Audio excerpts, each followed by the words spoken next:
Hi అండి, welcome to my channel Revathi's world. Friends, ఈరోజు మన రెసిపీ వచ్చేసి గోంగూర పులిహోర అండి. ఎప్పుడు చింతపండు పులిహోర, నిమ్మకాయ పులిహోర ఇలా చేస్తుంటాం కదా. ఈరోజు అది కాకుండా గోంగూరతో పులిహోర చేసి చూపిస్తున్నానండి. సో ఎక్కువ ప్రాసెస్ లేకుండా ఈజీగా, టేస్టీగా, హెల్తీగా ఈ గోంగూర పులిహోరను ఎలా ప్రిపేర్ చేసుకోవాలనో వీడియోలోకి వెళ్ళి చూసేద్దామండి. ముందుగా స్టవ్ పై ఒక ప్యాన్ పెట్టేసుకొని 1 టేబుల్ స్పూన్ ఆయిల్ వేయండి. ఈ ఆయిల్ వేడెక్కిన తర్వాత మనం ముందే శుభ్రం చేసి పెట్టుకున్న గోంగూరని ఈ ఆయిల్కి వేడి చేసేసేయండి. ఈ వేడి ప్యాన్లో వేసేస్తే ఊరికనే మగ్గిపోతుందండి. ఈ గోంగూరని ఒక్కొక్క ఆకు ఏరుకొని తర్వాత మట్టి లేకుండా 2-3 సార్లు శుభ్రంగా కడుక్కోవాలండి. కడిగిన తర్వాత కొద్దిసేపు ఆరబెట్టిన తర్వాత మనం దీంట్లోకి యాడ్ చేస్తున్నాము. చూడండి ఎంత ఈజీగా మగ్గిపోయిందో. మధ్యలో ఇలా కలుపుతూ ఉండండి, తొందరగా మగ్గిపోతుంది. కొంతమంది ఇది మగ్గిన తర్వాత మిక్సీలో కూడా వేస్తుంటారు. నేను అలా చేయలేదండి. బాగా మగ్గిన తర్వాత ఇలా స్పూన్ తోటే బాగా మ్యాష్ చేసేసాను. ఈ గోంగూరలో ఐరన్, కాల్షియం చాలా ఉంటాయండి. లేడీస్కి కానీ పిల్లలకు కానీ హెల్త్కి చాలా మంచిది. సో గోంగూరని మనం పచ్చడిగా చేసుకుంటాము, చికెన్లో వేసుకుంటాము, మటన్లో వేసుకుంటాము, ఇలా డిఫరెంట్గా చేస్తుంటాం కదండి. ఈసారి ఇలా పులిహోర చేసి చూద్దామండి. చాలా బాగుంటుంది. ఇలా బాగా మెత్తగా అయిపోయేంత వరకు ఉడికించుకోవాలండి. చూడండి ఎంత సాఫ్ట్గా అయిపోయిందో. ఇప్పుడు మళ్ళీ ఒకసారి బాగా మ్యాష్ చేసేసేయండి. చాలా సాఫ్ట్గా అయిపోయింది చూడండి. ఇలా సాఫ్ట్గా అయిపోయిన తర్వాత ఈ ప్యాన్ని తీసి పక్కన పెట్టేసుకోండి. తర్వాత మనం తాలింపుకు ఇంకో కడాయి పెట్టేసుకుందామండి. ఇలా వేరే కడాయి పెట్టేసుకొని నేను 3 టేబుల్ స్పూన్లంతా ఆయిల్ వేసానండి.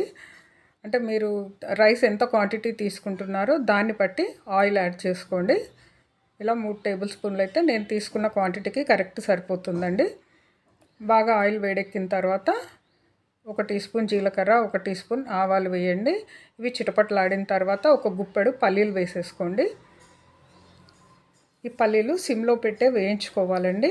అలా వేయించితేనే లోపల దాకా వేగి మనకు క్రంచీగా ఉంటుంది, తినడానికి కూడా బాగుంటుందండి. ఇలా నెమ్మదిగా వేయించుకుంటే క్రిస్పీగా వస్తాయి పల్లీలు మనకి.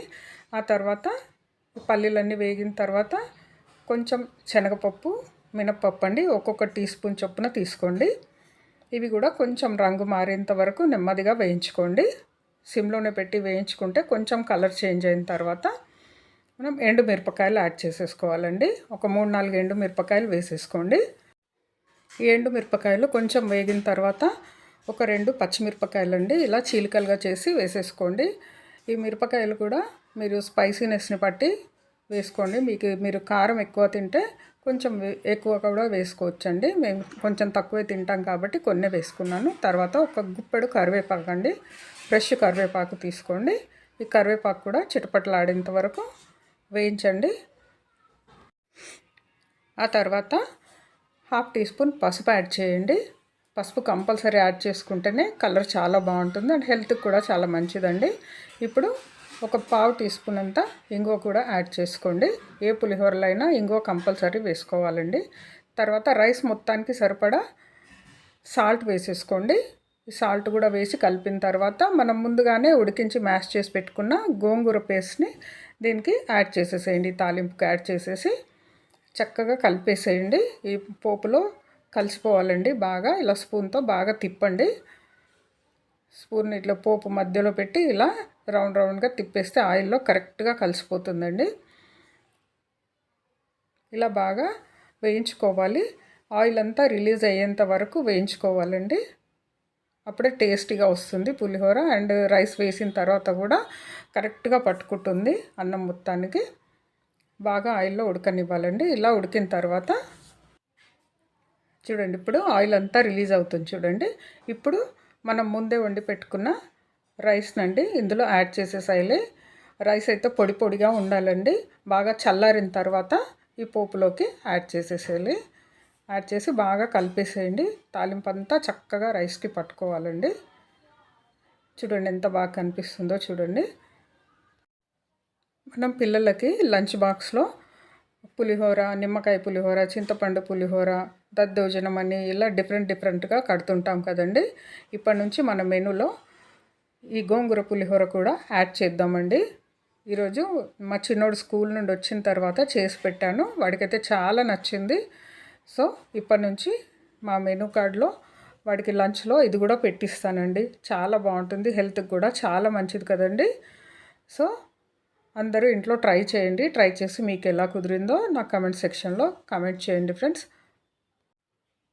మనం ఎక్కడన్నా టూర్కి వెళ్తున్నప్పుడు ట్రైన్ జర్నీలో కూడా ఈ రైస్ని తీసుకొని వెళ్ళొచ్చండి. కర్రీస్ వేరే, మళ్ళీ అన్నం వేరే కలుపుకొని తినడము పెద్ద తలనొప్పిగా ఉంటుంది. ఇలా మనము రెడీగా కలుపుకొని తీసుకొని వెళ్ళామనుకోండి, ఒక స్పూన్ వేసేసుకొని ఈజీగా తినేసేయచ్చు అండ్ ఈజీగా డైజెస్ట్ కూడా అవుతుందండి. సో ఫ్రెండ్స్, ఐ హోప్ ఈ వీడియో మీకు నచ్చింది అనుకుంటున్నానండి. ఈ వీడియో కనుక మీకు నచ్చినట్టయితే నా వీడియోకి ఒక లైక్ చేయండి. తప్పకుండా మీ ఫ్రెండ్స్ అండ్ రిలేటివ్స్కి ఈ వీడియోని షేర్ చేయండి. అండ్ ఫస్ట్ టైం నా ఛానల్ని చూస్తున్న వాళ్ళు నా ఛానల్ని సబ్స్క్రైబ్ చేసుకొని నాకు సపోర్ట్ చేయండి ఫ్రెండ్స్. సబ్స్క్రైబ్ చేసుకున్న తర్వాత బెల్ ఐకాన్ క్లిక్ చేయడం మర్చిపోవద్దండి. ఈ బెల్ ఐకాన్ క్లిక్ చేయడం వల్ల నేను పెట్టే వీడియోలన్నీ మీకు నోటిఫికేషన్లో వస్తాయండి. థ్యాంక్స్ ఫర్ వాచింగ్ అండి. మళ్ళీ ఇంకో మంచి కుకింగ్ వీడియోతో మీ ముందు ఉంటానండి. అంతవరకు బాయ్.